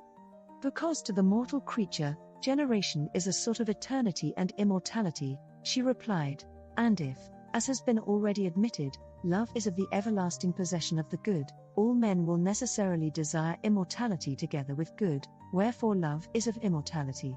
All this she taught me at various times when she spoke of love, and I remember her once saying to me, what is the cause, Socrates, of love, and the attendant desire? See you not how all animals, birds, as well as beasts, in their desire of procreation, are in agony when they take the infection of love, which begins with the desire of union, whereto is added the care of offspring, on whose behalf the weakest are ready to battle against the strongest even to the uttermost, and to die for them, and will let themselves be tormented with hunger or suffer anything in order to maintain their young. Man may be supposed to act thus from reason, but why should animals have these passionate feelings? Can you tell me why? Again I replied that I did not know. She said to me, and do you expect ever to become a master in the art of love, if you do not know this. But I have told you already, dear Tima, that my ignorance is the reason why I come to you, for I am conscious that I want a teacher. Tell me then the cause of this and of the other mysteries of love. Marvel not, she said, if you believe that love is of the immortal, as we have several times acknowledged, for here again, and on the same principle too, the mortal nature is seeking as far as is possible to be everlasting and immortal, and this is only to be attained by generation, because generation always leaves behind a new existence in the place of the old. Nay, even in the life of the same individual there is succession and not absolute unity. A man is called the same, and yet in the short interval which elapses between youth and age, and in which every animal is said to have life and identity, he is undergoing a perpetual process of loss and reparation. Hair, flesh, bones, blood, and the whole body are always changing. Which is true not only of the body, but also of the soul, whose habits, tempers, opinions, desires, pleasures, pains, fears, never remain the same in any one of us, but are always coming and going, and equally true of knowledge, and what is still more surprising to us mortals, not only do the sciences in general spring up and decay, so that in respect of them we are never the same, but each of them individually experiences a like change. For what is implied in the word recollection, but the departure of knowledge, which is ever being forgotten, and is renewed and preserved by recollection, and appears to be the same although in reality new, according to that law of succession by which all mortal things are preserved, not absolutely the same, but by substitution, the old worn-out mortality leaving another new and similar existence behind, unlike the divine, which is always the same and not another. And in this way, Socrates, the mortal body, or mortal anything, partakes of immortality, but the immortal in another way. Marvel not then at the love which all men have of their offspring, for that universal love and interest is for the sake of immortality. I was astonished at her words, and said, Is this really true, O thou wise dear Tima? And she answered with all the authority of an accomplished sophist, Of that, Socrates, you may be assured. Think only of the ambition of men, and you will wonder at the senselessness of their ways, unless you consider how they are stirred by the love of an immortality of fame. They are ready to run all risks greater far than they would have run for their children, and to spend money and undergo any sort of toil, and even to die, for the sake of leaving behind them a name which shall be eternal. Do you imagine that Alcestis would have died to save Admetus, or Achilles to avenge Patroclus, or your own Codros in order to preserve the kingdom for his sons, if they had not imagined that the memory of their virtues, which still survives among us, would be immortal? Nay, she said, I am persuaded that all men do all things, and the better they are the more they do them, in hope of the glorious fame of immortal virtue, for they desire the immortal. Those who are pregnant in the body only, betake themselves to women and beget children. This is the character of their love.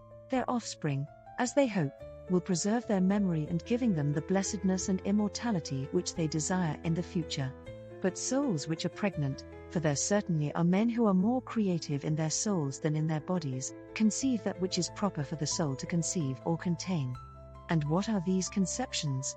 Wisdom and virtue in general, and such creators are poets and all artists who are deserving of the name inventor. But the greatest and fairest sort of wisdom by far is that which is concerned with the ordering of states and families, and which is called temperance and justice.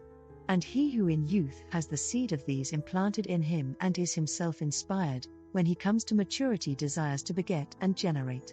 He wanders about seeking beauty that he may beget offspring, for in deformity he will beget nothing, and naturally embraces the beautiful rather than the deformed body. Above all, when he finds a fair and noble and well-nurtured soul, he embraces the two in one person, and to such an one he is full of speech about virtue and the nature and pursuits of a good man, and he tries to educate him, and at the touch of the beautiful which is ever present to his memory, even when absent, he brings forth that which he had conceived long before, and in company with him tends that which he brings forth, and they are married by a far nearer tie, and have a closer friendship than those who beget mortal children, for the children who are their common offspring are fairer and more immortal. Who, when he thinks of Homer and Hesiod and other great poets, would not rather have their children than ordinary human ones? Who would not emulate them in the creation of children such as theirs, which have preserved their memory and given them everlasting glory? Or who would not have such children as Lycurgus left behind him to be the saviors, not only of Lacedaemon, but of Hellas, as one may say? There is Solon, too, who is the revered father of Athenian laws, and many others there are in many other places, both among Hellenes and barbarians, who have given to the world many noble works, and have been the parents of virtue of every kind, and many temples have been raised in their honor for the sake of children such as theirs, which were never raised in honor of any one, for the sake of his mortal children. These are the lesser mysteries of love, into which even you, Socrates, may enter, to the greater and more hidden ones which are the crown of these, and to which, if you pursue them in a right spirit, they will lead. I know not whether you will be able to attain. But I will do my utmost to inform you, and do you follow if you can. For he who would proceed aright in this matter should begin in youth to visit beautiful forms, and first, if he be guided by his instructor aright, to love one such form only, out of that he should create fair thoughts, and soon he will of himself perceive that the beauty of one form is akin to the beauty of another, and then if beauty of form in general is his pursuit, how foolish would he be not to recognize that the beauty in every form is in the same. And when he perceives this he will abate his violent love of the one, which he will despise and deem a small thing, and will become a lover of all beautiful forms. In the next stage he will consider that the beauty of the mind is more honorable than the beauty of the outward form. So that if a virtuous soul have but a little comeliness, he will be content to love and tend him, and will search out and bring to the birth thoughts which may improve the young, until he is compelled to contemplate and see the beauty of institutions and laws, and to understand that the beauty of them all is of one family, and that personal beauty is a trifle, and after laws and institutions he will go on to the sciences, that he may see their beauty, being not like a servant in love with the beauty of one youth or man or institution, himself a slave mean and narrow-minded, but drawing towards and contemplating the vast sea of beauty, he will create many fair and noble thoughts and notions in boundless love of wisdom, until on that shore he grows and waxes strong, and at last the vision is revealed to him of a single science, which is the science of beauty everywhere. To this I will proceed, please to give me your very best attention. He who has been instructed thus far in the things of love, and who has learned to see the beautiful in due order and succession, when he comes toward the end will suddenly perceive a nature of wondrous beauty, and this, Socrates, is the final cause of all our former toils, a nature which in the first place is everlasting, not growing and decaying, or waxing and waning, secondly, not fair in one point of view and foul in another, or at one time or in one relation or at one place fair, at another time or in another relation or at another place foul, as if fair to some and foul to others, or in the likeness of a face or hands or any other part of the bodily frame, or in any form of speech or knowledge, or existing in any other being, as for example, in an animal, or in heaven, or in earth, or in any other place, but beauty absolute, separate, simple, and everlasting, which without diminution and without increase, or any change, is imparted to the ever-growing and perishing beauties of all other things. He who from these ascending under the influence of true love, begins to perceive that beauty is not far from the end, and the true order of going, or being led by another, to the things of love, is to begin from the beauties of earth and mount upwards for the sake of that other beauty, using these as steps only, and from one going on to two, and from two to all fair forms, and from fair forms to fair practices, and from fair practices to fair notions, until from fair notions he arrives at the notion of absolute beauty, and at last knows what the essence of beauty is. This, my dear Socrates, said the stranger of Mantinea, is that life above all others which man should live, in the contemplation of beauty absolute, a beauty which if you once beheld, you would see not to be after the measure of gold, and garments, and fair boys and youths, whose presence now entrances you, and you and many a one would be content to live seeing them only and conversing with them without meat or drink, if that were possible. You only want to look at them and to be with them. But what if man had eyes to see the true beauty, the divine beauty, I mean, pure and clear and unalloyed, not clogged with the pollutions of mortality and all the colors and vanities of human life, thither looking, and holding converse with the true beauty simple and divine. Remember how in that communion only, beholding beauty with the eye of the mind, he will be enabled to bring forth, not images of beauty, but realities, for he has hold not of an image but of a reality, and bringing forth and nourishing true virtue to become the friend of God and be immortal, if mortal man may. Would that be an ignoble life? Such, Phaedrus, and I speak not only to you, but to all of you, were the words of Diotima, and I am persuaded of their truth, and being persuaded of them, I try to persuade others, that in the attainment of this end human nature will not easily find a helper better than love, and therefore, also, I say that every man ought to honor him as I myself honor him, and walk in his ways, and exhort others to do the same, and praise the power and spirit of love according to the measure of my ability now and ever. The words which I have spoken, you, Phaedrus, may call an encomium of love, or anything else which you please. When Socrates had done speaking, the company applauded, and Aristophanes was beginning to say something in answer to the allusion which Socrates had made to his own speech, when suddenly there was a great knocking at the door of the house, as of revelers, and the sound of a flute girl was heard. Agathon told the attendants to go and see who were the intruders. If they are friends of ours, he said, invite them in, but if not, say that the drinking is over. A little while afterwards they heard the voice of Alcibiades resounding in the court. He was in a great state of intoxication, and kept roaring and shouting, "Where is Agathon? Lead me to Agathon," and at length, supported by the flute girl and some of his attendants, he found his way to them. "Hail, friends," he said, appearing at the door crowned with a massive garland of ivy and violets, his head flowing with ribbons. "Will you have a very drunken man as a companion of your revels, or shall I crown Agathon, which was my intention in coming, and go away? For I was unable to come yesterday, and therefore I am here today, carrying on my head these ribbons, that taking them from my own head, I may crown the head of this fairest and wisest of men, as I may be allowed to call him. Will you laugh at me because I am drunk? Yet I know very well that I am speaking the truth, although you may laugh. But first tell me, if I come in, shall we have the understanding of which I spoke? Supra, will you have a very drunken man, etc.? Will you drink with me or not?"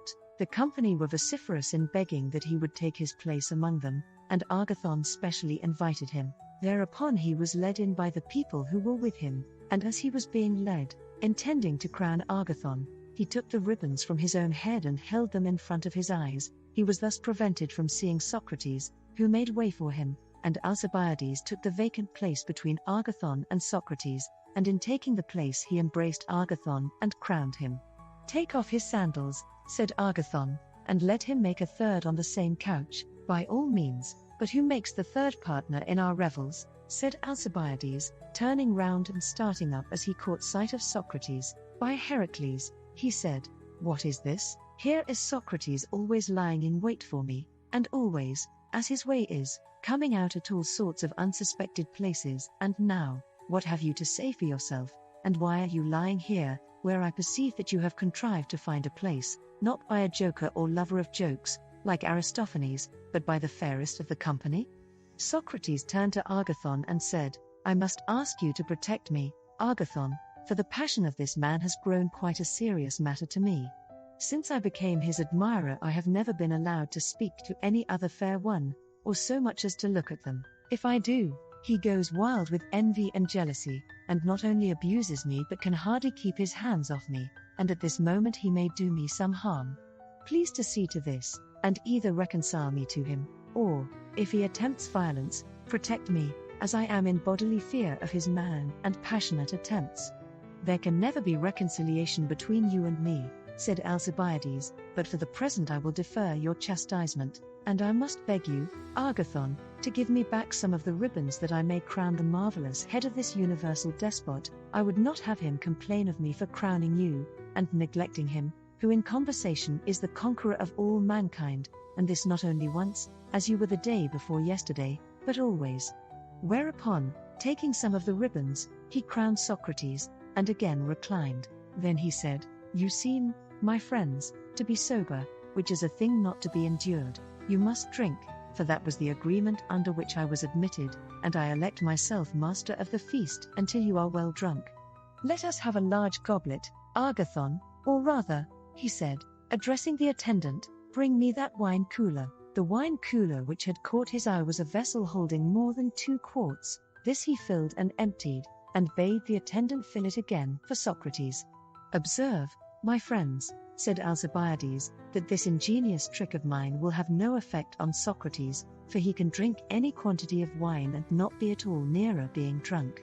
Socrates drank the cup which the attendant filled for him. Eryximachus said, "What is this, Alcibiades? Are we to have neither conversation nor singing over our cups, but simply to drink as if we were thirsty?" Alcibiades replied, "Hail, worthy son of a most wise and worthy sire." "The same to you," said Eryximachus, "but what shall we do?" "That I leave to you," said Alcibiades. "The wise physicians skilled our wounds to heal, from Pope's Homer, Eel, shall prescribe, and we will obey." "What do you want?" "Well," said Eryximachus, "before you appeared we had passed a resolution that each one of us in turn should make a speech in praise of love, and as good a one as he could. The turn was passed round from left to right, and as all of us have spoken, and you have not spoken but have well drunken, you ought to speak, and then impose upon Socrates any task which you please, and he on his right-hand neighbor, and so on." "That is good, Eryximachus," said Alcibiades, "and yet the comparison of a drunken man's speech with those of sober men is hardly fair, and I should like to know, sweet friend, whether you really believe what Socrates was just now saying, for I can assure you that the very reverse is the fact, and that if I praise any one but himself in his presence, whether God or man, he will hardly keep his hands off me."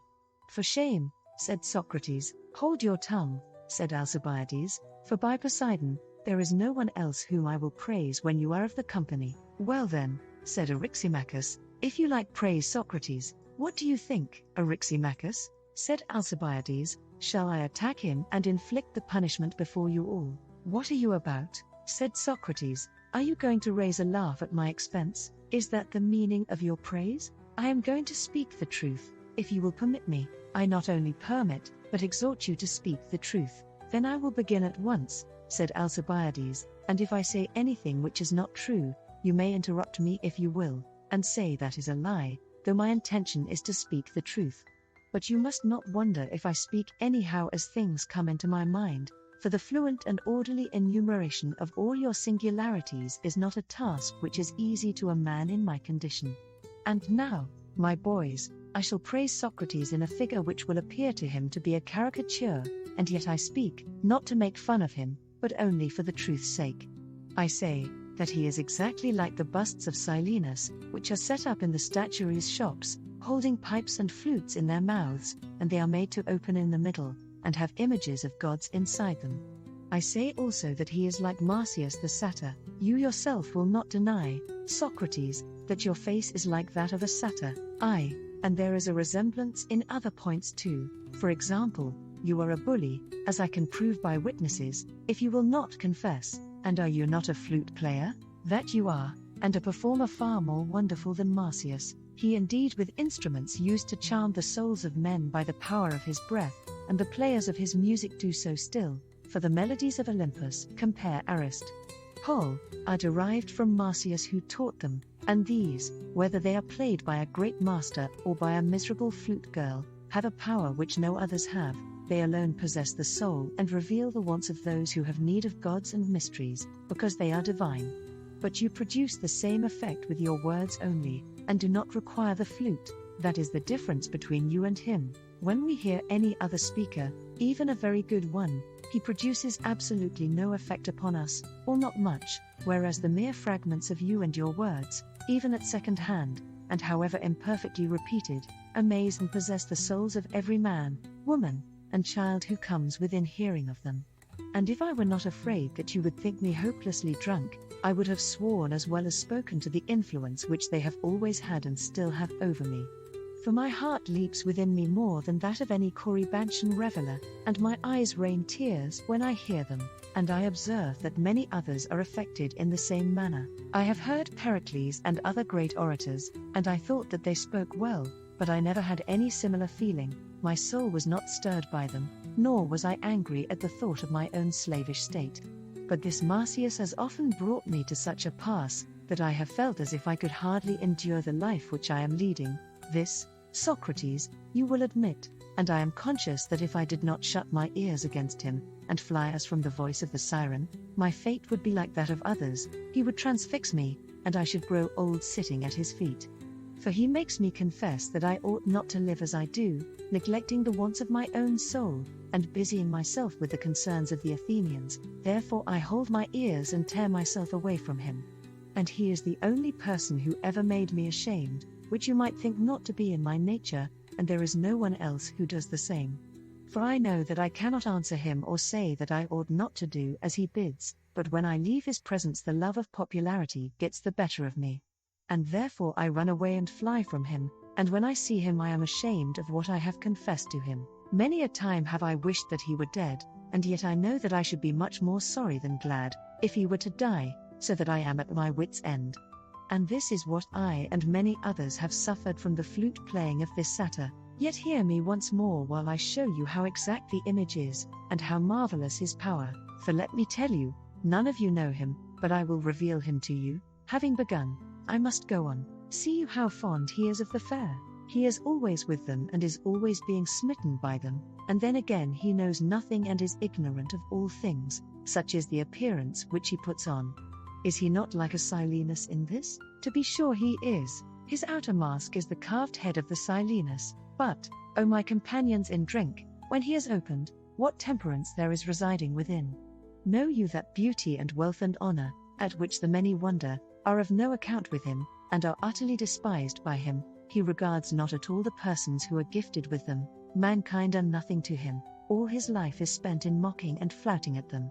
But when I opened him, and looked within at his serious purpose, I saw in him divine and golden images of such fascinating beauty that I was ready to do in a moment whatever Socrates commanded. They may have escaped the observation of others, but I saw them. Now I fancied that he was seriously enamored of my beauty, and I thought that I should therefore have a grand opportunity of hearing him tell what he knew, for I had a wonderful opinion of the attractions of my youth. In the prosecution of this design, when I next went to him, I sent away the attendant who usually accompanied me. I will confess the whole truth, and beg you to listen, and if I speak falsely, do you, Socrates, expose the falsehood. Well, he and I were alone together, and I thought that when there was nobody with us, I should hear him speak the language which lovers use to their loves when they are by themselves, and I was delighted. Nothing of the sort. He conversed as usual, and spent the day with me and then went away. Afterwards I challenged him to the palestra, and he wrestled and closed with me several times when there was no one present. I fancied that I might succeed in this manner. Not a bit. I made no way with him. Lastly, as I had failed hitherto, I thought that I must take stronger measures and attack him boldly, and, as I had begun, not give him up, but see how matters stood between him and me. So I invited him to sup with me, just as if he were a fair youth, and I a designing lover. He was not easily persuaded to come. He did, however, after a while accept the invitation, and when he came the first time, he wanted to go away at once as soon as supper was over, and I had not the face to detain him. The second time, still in pursuance of my design, after we had supped, I went on conversing far into the night, and when he wanted to go away, I pretended that the hour was late and that he had much better remain. So he lay down on the couch next to me, the same on which he had supped, and there was no one but ourselves sleeping in the apartment. All this may be told without shame to anyone, but what follows I could hardly tell you if I were sober. Yet as the proverb says, in vino veritas, whether with boys, or without them, in allusion to two proverbs, and therefore I must speak. Nor, again, should I be justified in concealing the lofty actions of Socrates when I come to praise him. Moreover, I have felt the serpent's sting, and he who has suffered, as they say, is willing to tell his fellow sufferers only, as they alone will be likely to understand him, and will not be extreme in judging of the sayings or doings which have been wrung from his agony. For I have been bitten by a more than viper's tooth. I have known in my soul, or in my heart, or in some other part, that worst of pangs, more violent in ingenuous youth than any serpent's tooth, the pang of philosophy, which will make a man say or do anything. And you whom I see around me, Phaedrus and Agathon and Eryximachus and Pausanias and Aristodemus and Aristophanes, all of you, and I need not say Socrates himself, have had experience of the same madness and passion in your longing after wisdom. Therefore listen and excuse my doings then and my sayings now, but let the attendants and other profane and unmannered persons close up the doors of their ears. When the lamp was put out and the servants had gone away, I thought that I must be plain with him and have no more ambiguity, so I gave him a shake, and I said, "Socrates, are you asleep?" "No," he said. "Do you know what I am meditating?" "What are you meditating?" he said. "I think," I replied, "that of all the lovers whom I have ever had, you are the only one who is worthy of me, and you appear to be too modest to speak. Now I feel that I should be a fool to refuse you this or any other favor, and therefore I come to lay at your feet all that I have and all that my friends have, in the hope that you will assist me in the way of virtue, which I desire above all things, and in which I believe that you can help me better than anyone else. And I should certainly have more reason to be ashamed of what wise men would say if I were to refuse a favor to such as you, than of what the world, who are mostly fools, would say of me if I granted it." To these words he replied in the ironical manner which is so characteristic of him, "Alcibiades, my friend, you have indeed an elevated aim if what you say is true, and if there really is in me any power by which you may become better, truly you must see in me some rare beauty of a kind infinitely higher than any which I see in you. And therefore, if you mean to share with me and to exchange beauty for beauty, you will have greatly the advantage of me. You will gain true beauty in return for appearance, like Diomede, gold in exchange for brass. But look again, sweet friend, and see whether you are not deceived in me. The mind begins to grow critical when the bodily eye fails, and it will be a long time before you get old." Hearing this, I said, "I have told you my purpose, which is quite serious, and do you consider what you think best for you and me?" "That is good," he said. "At some other time then we will consider and act as seems best about this and about other matters." Whereupon, I fancied that he was smitten, and that the words which I had uttered like arrows had wounded him, and so without waiting to hear more I got up, and throwing my coat about him crept under his threadbare cloak, as the time of year was winter, and there I lay during the whole night having this wonderful monster in my arms. This again, Socrates, will not be denied by you, and yet, notwithstanding all, he was so superior to my solicitations, so contemptuous and derisive and disdainful of my beauty, which really, as I fancied, had some attractions. Here, O judges, for judges you shall be of the haughty virtue of Socrates. Nothing more happened, but in the morning when I awoke, let all the gods and goddesses be my witnesses, I arose as from the couch of a father or an elder brother. What do you suppose must have been my feelings, after this rejection, at the thought of my own dishonor? And yet I could not help wondering at his natural temperance and self-restraint and manliness. I never imagined that I could have met with a man such as he is in wisdom and endurance, and therefore I could not be angry with him or renounce his company, any more than I could hope to win him, for I well knew that if Ajax could not be wounded by steel, much less he by money, and my only chance of captivating him by my personal attractions had failed. So I was at my wits' end. No one was ever more hopelessly enslaved by another. All this happened before he and I went on the expedition to Potidaea. There we messed together, and I had the opportunity of observing his extraordinary power of sustaining fatigue. His endurance was simply marvelous when, being cut off from our supplies, we were compelled to go without food. On such occasions, which often happen in time of war, he was superior not only to me but to everybody. There was no one to be compared to him. Yet at a festival he was the only person who had any real powers of enjoyment. Though not willing to drink, he could if compelled beat us all at that. Wonderful to relate. No human being had ever seen Socrates drunk, and his powers, if I am not mistaken, will be tested before long. His fortitude in enduring cold was also surprising. There was a severe frost, for the winter in that region is really tremendous, and everybody else either remained indoors, or if they went out had on an amazing quantity of clothes, and were well shod, and had their feet swathed in felt and fleeces. In the midst of this, Socrates with his bare feet on the ice and in his ordinary dress marched better than the other soldiers who had shoes, and they looked daggers at him because he seemed to despise them. I have told you one tale, and now I must tell you another, which is worth hearing, of the doings and sufferings of the enduring man. While he was on the expedition, one morning he was thinking about something which he could not resolve. He would not give it up, but continued thinking from early dawn until noon. There he stood fixed in thought, and at noon attention was drawn to him, and the rumor ran through the wondering crowd that Socrates had been standing and thinking about something ever since the break of day. At last, in the evening after supper, some Ionians out of curiosity, I should explain that this was not in winter but in summer, brought out their mats and slept in the open air that they might watch him and see whether he would stand all night. There he stood until the following morning, and with the return of light he offered up a prayer to the sun, and went his way. Compare supra.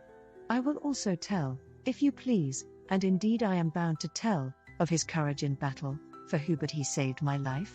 Now this was the engagement in which I received the prize of valor, for I was wounded and he would not leave me, but he rescued me and my arms, and he ought to have received the prize of valor which the generals wanted to confer on me partly on account of my rank, and I told them so. This, again, Socrates will not impeach or deny, but he was more eager than the generals that I, not he, should have the prize.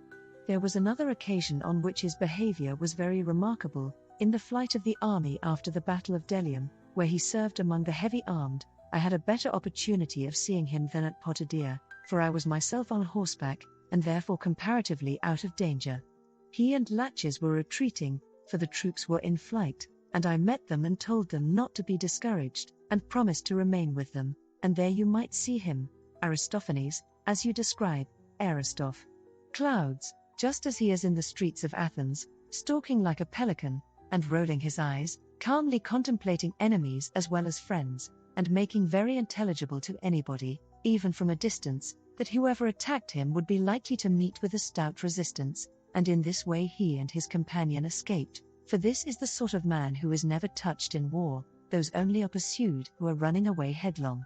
I particularly observed how superior he was to Laches in presence of mind. Many are the marvels which I might narrate in praise of Socrates. Most of his ways might perhaps be paralleled in another man, but his absolute unlikeness to any human being that is or ever has been is perfectly astonishing.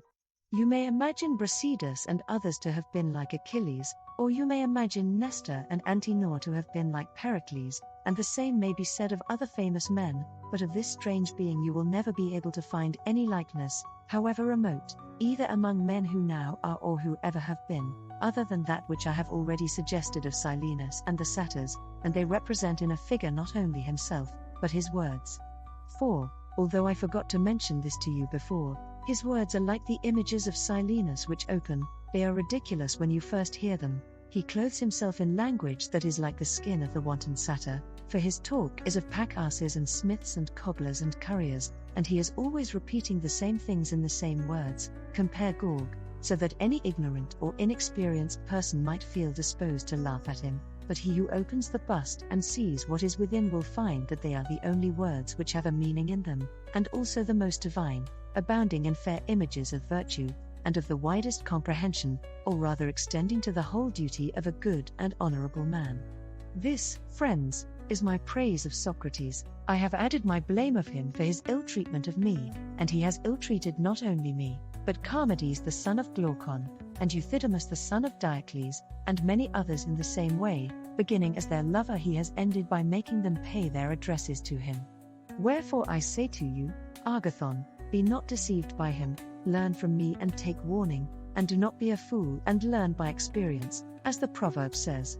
When Alcibiades had finished, there was a laugh at his outspokenness, for he seemed to be still in love with Socrates. You are sober, Alcibiades, said Socrates, or you would never have gone so far about to hide the purpose of your satyr's praises, for all this long story is only an ingenious circumlocution, of which the point comes in by the way at the end. You want to get up a quarrel between me and Agathon, and your notion is that I ought to love you and nobody else, and that you and you only ought to love Agathon. But the plot of this satiric or Silenic drama has been detected, and you must not allow him, Agathon, to set us at variance. I believe you are right, said Agathon, and I am disposed to think that his intention in placing himself between you and me was only to divide us, but he shall gain nothing by that move, for I will go and lie on the couch next to you. Yes, yes, replied Socrates, by all means come here and lie on the couch below me. Alas, said Alcibiades, how I am fooled by this man, he is determined to get the better of me at every turn. I do beseech you, allow Agathon to lie between us. Certainly not, said Socrates, as you praised me, and I in turn ought to praise my neighbor on the right. He will be out of order in praising me again when he ought rather to be praised by me, and I must entreat you to consent to this, and not be jealous, for I have a great desire to praise the youth. Hurrah, cried Agathon, I will rise instantly, that I may be praised by Socrates. The usual way, said Alcibiades, where Socrates is, no one else has any chance with the fair, and now how readily has he invented a specious reason for attracting Agathon to himself. Agathon arose in order that he might take his place on the couch by Socrates, when suddenly a band of revellers entered, and spoiled the order of the banquet. Someone who was going out having left the door open, they had found their way in, and made themselves at home. Great confusion ensued, and everyone was compelled to drink large quantities of wine. Aristodemus said that Eryximachus, Phaedrus, and others went away. He himself fell asleep, and as the nights were long took a good rest. He was awakened towards daybreak by a crowing of cocks, and when he awoke, the others were either asleep, or had gone away. There remained only Socrates, Aristophanes, and Agathon, who were drinking out of a large goblet which they passed round, and Socrates was discoursing to them. Aristodemus was only half awake, and he did not hear the beginning of the discourse. The chief thing which he remembered was Socrates compelling the other two to acknowledge that the genius of comedy was the same with that of tragedy, and that the true artist in tragedy was an artist in comedy also.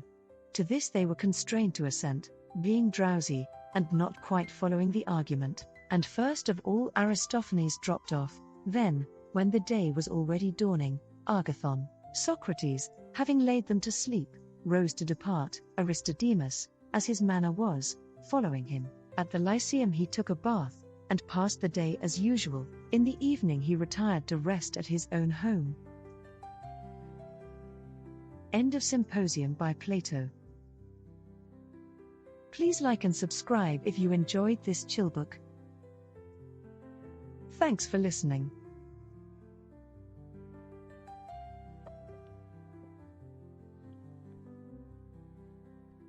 Pride and Prejudice by Jane Austen.